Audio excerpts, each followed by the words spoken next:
ओम नमो भगवते वासुदेवाय। अब मैं आपके सामने पापांकुशा एकादशी की व्रत कथा सुनाने जा रहा हूँ। मुझे पूर्ण विश्वास है कि आप इसको पूर्ण श्रद्धा भक्ति से सुनेंगे। आश्विन मास के शुक्ल पक्ष की एकादशी की यह व्रत कथा मैं आपके समक्ष प्रस्तुत करने जा रहा हूँ। सभी जो है परम ब्रह्म परमात्मा भगवान विष्णु का ध्यान करेंगे। यं ब्रह्मा वरुणेन्द्र रुद्रमरुतः स्तुन्वन्ति दिव्यैस्तवैः वेदैः साङ्गपदक्रमोपनिषदैर्गायन्ति यं सामगा ध्यानावस्थिततद्गतेन मनसा पश्यन्ति यं योगिनो यस्यान्तं न विदुः सुरासुरगणा देवाय तस्मै नमः। कथा शुरू होत है, सुनो वीर हनुमान, राम लक्ष्मण जानकी सदा करो कल्याण। सियापति राम जय जय राम, मेरे प्रभु राम जय जय राम। मेरे मन बस्यो सीताराम, जय सिया राम जय जय सिया राम।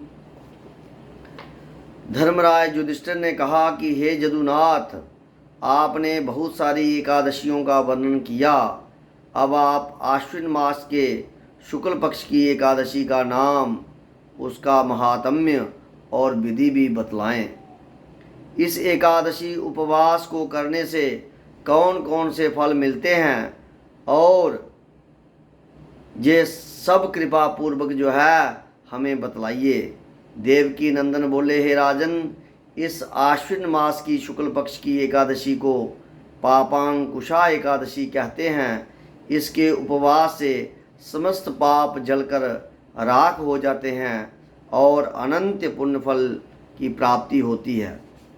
इस एकादशी उपवास का मनवांछित फल प्राप्त करने के लिए श्री विष्णु जी को पूजना चाहिए। यह उपवास देवलोक प्राप्ति में सहायक होता है। जो फल एकादशी के कठिन उपवास से प्राप्त होता है, वह केवल क्षीर सागर में शेषनाग शैया पर विश्राम करते हुए विष्णु भगवान को मात्र नमन करने से ही मिल जाता है। इससे प्राणी को जम दुख भी नहीं मिलते हैं। जो शिव भक्त विष्णु भगवान की अथवा विष्णु भक्त शिवजी की बुराई करते हैं, वे सभी नरकगामी होते हैं। 1000 अश्वमेध यज्ञ और 100 रायसूय यज्ञ दोनों का पुण्य फल इस एकादशी के केवल 16वें भाग के बराबर होता है। अर्थात समस्त विश्व में इस एकादशी उपवास के समान अन्य कोई और तप या उपवास नहीं है तथा यह एक सर्वोत्तम पवित्र तिथि भी है। जो प्राणी एकादशी उपवास नहीं करते, वे सदैव दुख और पापों से घिरे रहते हैं। केवल इसी एकादशी का उपवास करने वाला यम दर्शन से मुक्त हो जाता है तथा जमलोक नहीं जाता। इस एकादशी उपवास के पुण्य प्रभाव से स्वस्थ शरीर, सुंदर और पतिव्रता स्त्री और अपार धन संपदा मिलती है। अंत में देवलोक प्राप्त होता है। इस एकादशी उपवास के साथ रात्रि जागरण करने वाले को देवलोक प्राप्ति में किसी भी प्रकार की बाधा नहीं आती। इस एकादशी के उपवासकर्ता के मातृपक्ष और पितृपक्ष के 10 पुरुष तथा स्त्री पक्ष के भी 10 पुरुष विष्णु रूप में तथा सुंदर आभूषणों से सुसज्जित होकर के विष्णु धाम को जाते हैं।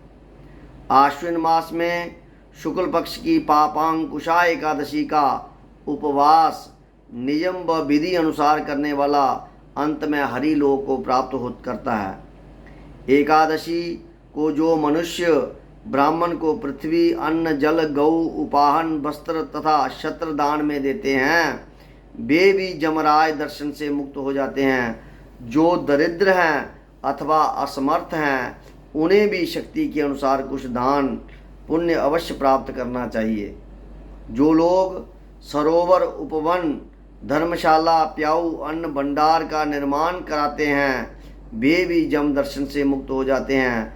ऐसे मनुष्य इस लोक में अनेक सुखों का उपभोग कर मरणोपरांत देवलोक जाते हैं।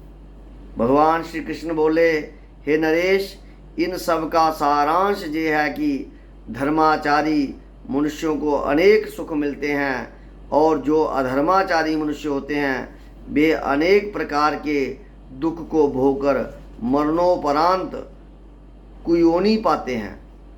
कथा समाप्त होत है, सुनो वीर हनुमान, राम लक्ष्मण जानकी सदा करो कल्याण। सियापति राम जय जय राम, मेरे प्रभु राम जय जय राम।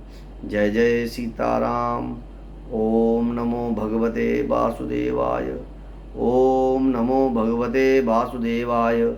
ओम नमो भगवते वासुदेवाय।